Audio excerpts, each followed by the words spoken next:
Matthew chapter number 22, verses number 4 through 7.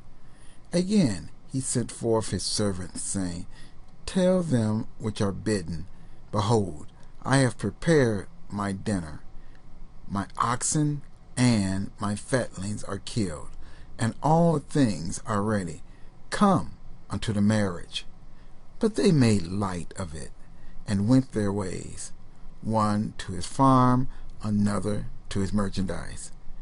And the remnant took his servants, and entreated them spitefully, and slew them.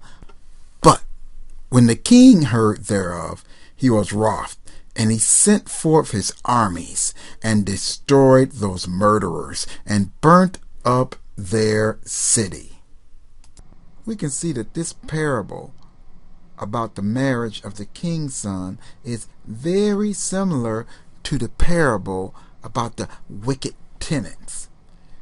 In the very preceding chapter, how the owner of the vineyard was sending his servants to collect what was rightfully theirs, and how those wicked tenants beat some, killed some, wounded some, and then murdered the heir, the son.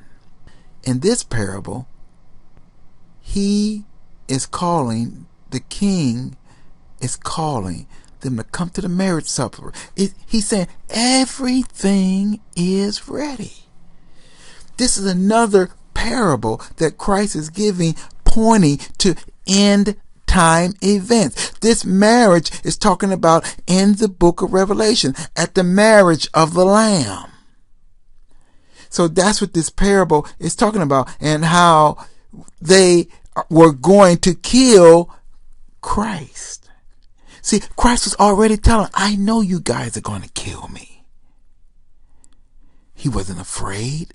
He was just letting them know up front that God knew their wicked intentions. But he also told them that God was going to send his armies and they would be destroyed. But this parable takes on a very unique aspect.